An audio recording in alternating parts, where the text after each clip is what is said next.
Des maths, c'est la minute même, et on va parler de la marionnette en forme de petit singe. Mais si, la marionnette en forme de petit singe. La marionnette en forme de petit singe. Lui. Kenta ou Pedro ou Nora por favor ou Monkey Puppet ou mais si tu sais la marionnette avec le singe là est un personnage issu d'un programme télévisé pour enfants des années 80. Réutilisé par internet depuis 2016, son visage a été décliné sur plusieurs mèmes de type réaction, que ce soit en image fixe ou en image animée. Alors oui, on va compenser un petit peu, la dernière vidéo n'avait quasiment rien dans sa partie historique. Ici c'est l'inverse, on va partir dans l'archéologie des mèmes en se demandant mais d'où il vient ce singe à la base? Et pour cela, revenons dans le Japon des années 50. Ouais, j'adore les phrases qui commencent comme ça. C'est le 7 avril 1959, au moment de la rentrée scolaire au Japon, que débutera un programme éducatif nommé Hokiku Naruko, littéralement les enfants qui grandissent, et dont une partie met en scène des marionnettes de petits animaux qui vont à l'école. Le programme est essentiellement éducatif et apprend les bases de la vie en communauté, se présenter, être sage, ne pas être violent avec ses petits camarades, etc. etc. Produit par le studio Nova et diffusé à la NHK, le réseau de télévision public du Japon, l'émission durera jusqu'au 18 mars 1988. Ce qui signifierait en théorie que ces petits personnages sont restés 29 ans à l'école maternelle. Mais en fait, j'exagère un peu. En vérité, le programme était diffusé en différentes séries qui mettaient en scène à chaque fois un tout nouveau village peuplé de petits animaux différents, chaque série pouvant alors durer d'1 à 3 années avant de passer à une prochaine. On a assez peu de traces de ces différentes séries, et il est largement probable qu'une grande partie d'entre elles, notamment celles en noir et blanc, sont directement parties à la poubelle. Fouiller le net japonais à la recherche d'extraits de l'émission n'a pas donné grand chose. Du coup, on ne va parler que de l'avant-dernière série, puisque c'est celle qui nous intéresse. Surnommée le Tigre Daisuke, elle fut diffusée pendant 2 ans, du 13 avril 1984 au 4 avril 1986, sur une totalité de 39 épisodes. Elle se situe sur l'île fictive de Misaki et met en scène Daisuke, le petit tigre timide, Yuji, le raton laveur, Asuka, la biche, Kozue, l'écureuil, Mimi Sensei, la prof lapin, grand-père Gène, l'ours pêcheur et Kenta, petit singe. A noter que Daisuke est doublé en japonais par Junko Hori, une seiyuu connue pour être la voix japonaise de Jerry la souris ou de Bart Simpson. Voilà, vous faites ce que vous voulez de cette information. Alors, pourquoi cette partie s'est-elle mieux conservée que le reste? Eh bien, grâce à l'Amérique du Sud. Et ouais. En effet, à la faveur des exportations, cette série fut doublée en espagnol et diffusée à la fin des années 80 et au début des années 90 en Bolivie, Colombie, Mexique, Pérou, République Dominicaine, Costa Rica et au Salvador sous le titre de Niños en Crecimiento. Ce qui signifie aussi enfants en croissance ou les enfants qui poussent. À chaque fois que j'essaye de traduire le titre de ce programme, je m'aperçois à quel point ça ne colle pas du tout en français. Fort heureusement pour nous, on n'a jamais eu à le faire. Du coup, suite à cette localisation, l'école est renommée École du Cap. Mimi Sensei devient Maestra Yolanda, Kozue devient Mariana, Asuka devient Anita, Daisuke devient Andrés, Yuji devient Julio, grand-père Jen devient Don Pacho et Kenta devient Pedro. A noter que Daisuke est doublé en espagnol avec le cul. Debo practicar mucho. Voilà, vous faites ce que vous voulez de cette information. Parce que c'est toujours rigolo de voir à quel point les moyens en termes d'adaptation étaient assez bas. Bon, déjà, la synchro labiale, c'est pas ça. No te preocupes por eso, Andresito, porque vas a poder hacerlo en poco tiempo. Mais en plus, le programme conserve son générique en japonais. Alors, on se doute bien que vu les moyens de la télévision sud-américaine de l'époque, c'était déjà bien d'avoir ne serait-ce que plusieurs doubleurs, mais ça donne des trucs rigolos comme des inscriptions en japonais en arrière-plan ou des gamins qui font des courbettes typiquement japonaises alors qu'ils sont censés être tous sud-américains. Pour le coup, les épisodes sont très facilement disponibles sur YouTube.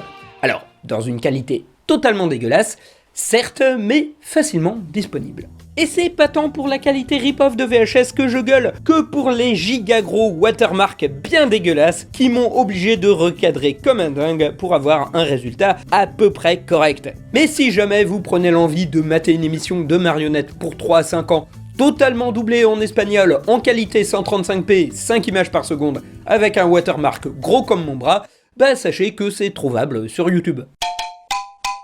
Et évidemment, les premiers à avoir dégainé les mêmes autour de Kenta furent les Sud-Américains. Et étrangement, la première image à avoir été détournée n'est pas super connue à l'international. Elle met en scène Kenta avec une mine triste en train de dire « No ahora, por favor », ce qui signifie « pas maintenant, s'il vous plaît ». Et ça en est au point que lorsque j'ai été sur Google Trad pour traduire la phrase « No ahora, por favor », il m'a renvoyé directement à des tonnes d'images de Kenta.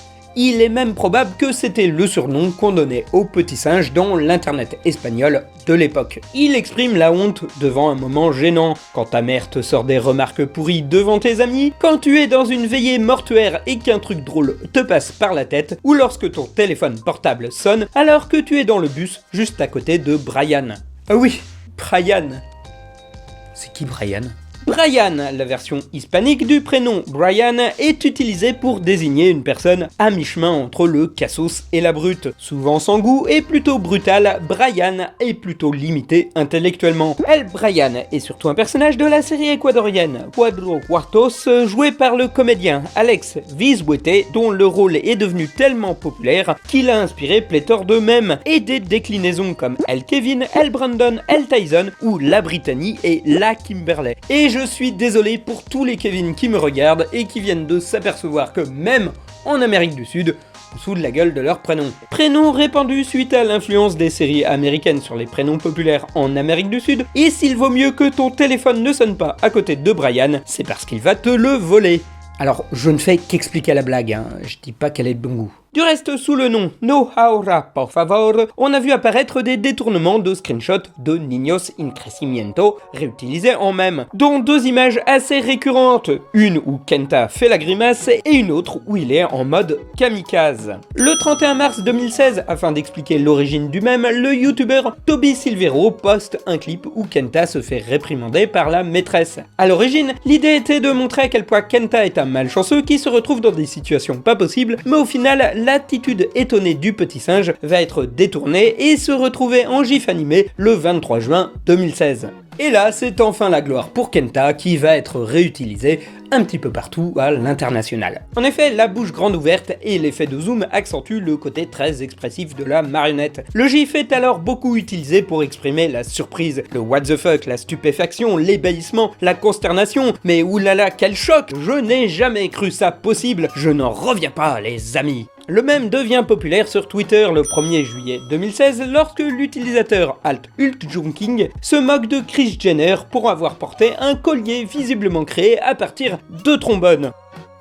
En mai 2016 apparaît une double image de Kenta qui va lancer un autre mème. Dans la première partie, celui-ci regarde en arrière, puis dans la seconde, il regarde en avant. La bouche fermée donne l'impression qu'il est contrit ou désolé. Au-dessus de l'image figurait la remarque quand le Brian s'assied à côté de toi dans le bus. Et oui, la blague sur le Brian est super répandue en Amérique du Sud. Désolé encore une fois à tous les Brian qui me regardent. Si vous faites bien attention, vous verrez que le visage a été retouché dans la première image, les yeux de la marionnette ne pouvant se mouvoir de cette façon, mais de l'ensemble s'ensuit une impression que celui-ci est en train de se faire discret après avoir fait une énorme boulette ou qu'il refuse d'assumer quelque chose. Le mème gagne très vite des mentions en anglais et se développe à l'international, devenant de loin l'utilisation la plus répandue de l'image de Kenta, et gagne même un second surnom, Awkward Luke Monkey Puppet, soit la marionnette de singe avec un regard suspicieux. Et depuis, le mème est toujours couramment utilisé. Moi-même, je pensais qu'il n'avait qu'1 ou 2 ans, et pas 5. On l'a dit plusieurs fois, mais le monde des mèmes internet puise très souvent ces images dans l'enfance. En effet, il y a très souvent chez les internautes l'envie de réutiliser des personnages issus de grandes licences populaires, que ce soit pour les détourner ou pour servir d'illustration. Or, quoi de plus populaire que les programmes pour enfants? C'est souvent un truc qu'on a tous vu passer, même une fois adulte, et certaines de ces figures peuvent parfois traverser les décennies. Mais ce qui est intéressant, c'est que chaque pays n'est pas égal au niveau de l'impact qu'ont ces figures sur nous. Ainsi, j'avais parlé il y a quelques années de Lazy Town, une émission pour enfants mettant en scène des acteurs et des marionnettes, et qui, si elle avait été diffusée en France, n'a pas eu plus de succès d'estime que ça, alors qu'elle a beaucoup marqué les Américains qui ont partagé de nombreux mèmes tournant autour de cette licence. Eh bien, c'est aussi le cas pour les programmes japonais. En France, on a très souvent pour habitude de dire qu'on a un rapport privilégié avec le Japon. Par exemple, on est le deuxième pays le plus consommateur de manga au monde. Et beaucoup vont dire que cela vient des années 90, avec la diffusion des séries animées lors du Club Dorothée. Mais on a tendance à oublier que l'influence culturelle japonaise a touché aussi d'autres pays. Ainsi, l'Italie a été touchée par la même vague de dessins animés d'exportation japonaise que nous durant les années 80 et 90, et ceux-ci sont toujours de grands consommateurs d'animés. Ils continuent à faire des génériques made in Italy, ils voient un culte à certaines licences passer inaperçues chez nous comme Tiger Mask ou Gundam Wings, et surkiffent Lupin the Third. Au passage, je vous conseille le podcast La Sigla Completa, qui revient sur les génériques italiens de dessins animés japonais.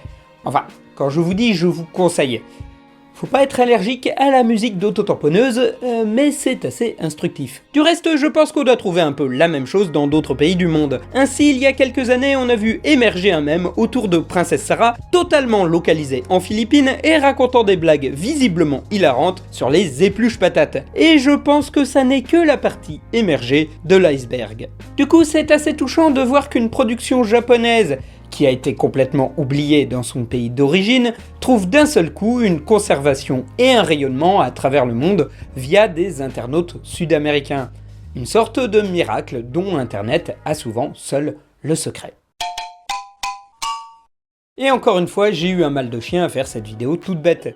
On était fin mars, je me dis cool, je vais avoir du temps pour relancer la chaîne et faire beaucoup plus de vidéos régulières. Et là, le Covid en personne m'est tombé dessus en plein cours d'écriture de cette vidéo. J'en profite pour faire un petit message de prévention. À ce moment-là, je pensais n'avoir qu'un simple rhume.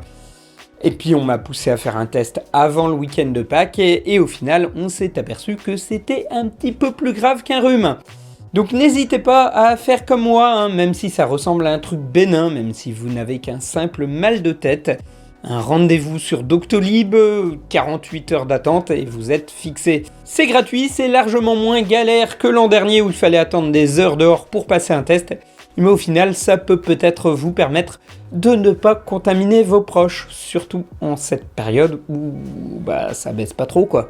Du coup, cette histoire de Covid a pas mal ralenti le processus de tournage, puisque j'ai dû attendre d'être complètement rétabli avant de pouvoir tourner dans mon décor habituel.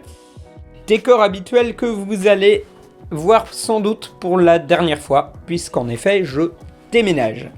Alors oui, c'est un gros chantier pour moi, du coup je ne sais pas trop quand sera la prochaine vidéo, mais c'est aussi un bien pour les futures vidéos, parce que je vais avoir plus de place pour filmer, je vais installer enfin un vrai coin fond vert, et pas le gros bordel que j'ai actuellement.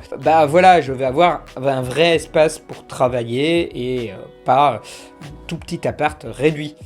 Donc voilà, si vous souhaitez m'aider dans cette histoire, il y a une petite chose que vous pouvez faire. Ce sont les cartons de mes bouquins auto-édités, et ça pèse vachement lourd.